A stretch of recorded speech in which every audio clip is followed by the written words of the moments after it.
ونصلي ونسلم على رسول الكريم اما بعد فاعوذ باللہ من الشیطان الرجیم بسم اللہ الرحمن الرحیم۔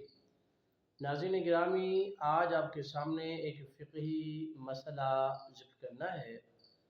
وہ انتہائی اہم مسئلہ ہے جو ہر ایک شخص کی ضرورت ہے اور ہر ایک شخص کو اس کا سیکھنا انتہائی اہم ہے۔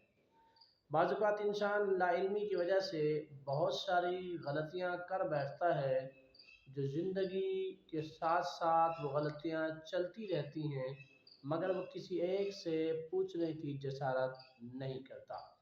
ناظرین، اسی طرح دین اور شریعت کے معاملے میں بھی کبھی بھی شرم نہیں کرنا چاہیے، بلکہ ہمیشہ فوراً ہمیں پوچھنے کی کوشش کرنی چاہیے تاکہ اگر کہیں ہم سے غلطی ہو رہی ہے تو ہم اس کی اصلاح کر دیں۔ تو ناظرین، آج کی اس ویڈیو میں جو آپ کے سامنے انتہائی اہم بات شیئر کرنی ہے وہ یہ ہے کہ ہمارے اکثر ناظرین جو اس بات کا علم نہیں رکھتے کہ جب ان سے مغرب کی نماز کی 2 رکعتیں رہ جائیں اور وہ لوگ جا کر امام کے ساتھ شامل ہوں، یعنی تیسری رکعت میں شامل ہوں، تو ان کو ادائیگی نماز کا علم نہیں ہے کہ اب ہم اپنی نماز کو کیسے مکمل کریں گے۔ ناظرین، یاد رکھیں، سب سے پہلے تو آپ جب مغرب کی نماز میں امام کے ساتھ شامل ہوئے تو کون سے رکن میں شامل ہوئے؟ ہمارے اکثر ناظرین کو یہ علم بھی نہیں ہوتا کہ کون سا رکن جو ہے وہ ہمیں اس رکعت کی افادیت دیتا ہے، کون سا رکن نہیں دیتا۔ تو اس لیے سب سے پہلے تو یہ سوچنا ہوگا کہ ہم کون سے رکن میں امام کے ساتھ شامل ہوئے ہیں۔ اگر امام صاحب دوسری رکعت ادا کرنے کے بعد تیسری رکعت میں کھڑے ہو گئے ہیں اور آپ جا کر امام کے ساتھ قیام میں شامل ہوئے ہیں تو آپ کی 2 رکعتیں رہ گئی ہیں جن کو آپ نے بعد میں مکمل کرنا ہے۔ اسی طرح اگر امام صاحب رکوع میں چلے گئے ہیں، تیسری رکعت کے رکوع میں چلے گئے ہیں، آپ تب بھی رکوع میں امام کے ساتھ شامل ہو گئے ہیں، تو اب اس صورت میں بھی یہی حکم ہے کہ آپ کی رکعت تیسری ہو گئی ہے، 2 رکعتیں آپ کو علیحدہ پڑھنی ہیں۔ بعض اوقات ایسا بھی ہوتا ہے ناظرین کہ جب ہم امام کے ساتھ شامل ہوئے ہیں، امام تیسری رکعت کا سمع اللہ لمن حمدہ کہہ چکا تھا، اس وقت ہم شامل ہوئے یا سجدے میں شامل ہوئے، تو اس صورت میں ہماری 3 رکعتیں نہیں ہوئی امام کے ساتھ۔ اب ہمیں امام کے ساتھ سلام پھیرنے کے بعد 3 رکعتیں بالترتیب دوبارہ ادا کرنی ہے۔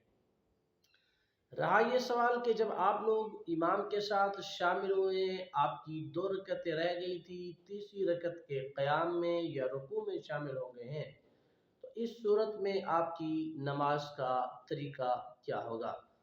ناظرین، یاد رکھیں کہ فرض کے اندر پہلی 2 رکعت میں الحمد کے بعد سورت کا پڑھنا لازم ہے۔ اگر کوئی فرض کی پہلی 2 رکعت میں الحمد کے بعد سورت پڑھنا بھول جائے تو پھر اس پر سجدہ سہو کرنا لازم ہے۔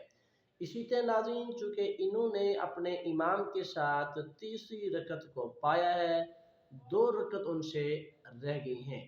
جب 2 رکعت ان سے رہ گئی ہیں تو ان لوگوں کو یا اس شخص کو جب علیحدہ سے امام صاحب تیسری رکعت میں سلام پھیرے گا تو یہ شخص کھڑا ہو جائے گا اور کھڑا ہونے کے بعد بالترتیب نماز پڑھے گا، یعنی وہ پہلے پہلی رکعت پڑھے گا پھر دوسری رکعت پڑھے گا۔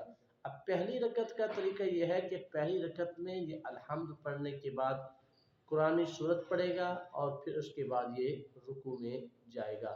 اسی طرح یہ رکعت مکمل کرے گا ناظرین، پھر یہ رکعت مکمل کرنے کے بعد بیٹھ جائے گا۔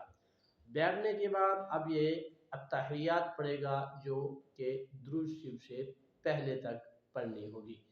پھر ناظرین یہ کھڑا ہو جائے گا اور پھر الحمد شریف اور کوئی قرآنی سورت پڑھے گا۔ اس طرح رکعت مکمل کرنے کے بعد بیٹھ جائے گا۔ گویا آپ یہ اندازہ سمجھ لیں کہ جو شخص جس کی 2 رکعتیں رہ گئی ہیں تو اس کی 3 اتحیات مغرب کی بنتی ہیں۔ ایک وہ اتحیات ہے جو اس نے اپنے امام کے ساتھ پڑھنی ہے، اور امام کے بعد پھر جب یہ علیحدہ رکعت پڑھے گا تو تب اس نے دوسری اتحیات پڑھنی ہے۔ جب امام صاحب نے سلام پھیر دیا ہے، سلام پھیرنے کے بعد یہ اپنی ایک رکعت پڑھنے کے بعد اتحیات میں بیٹھا، اس کی 2 اتحیات ہو گئی۔ اب جب یہ آدھی اتحیات پڑھے گا، آدھی اتحیات کے بعد کھڑا ہو جائے گا، پھر الحمد اور سورت پڑھے گا، پھر یہ مکمل کرنے کے بعد اتحیات میں بیٹھے گا۔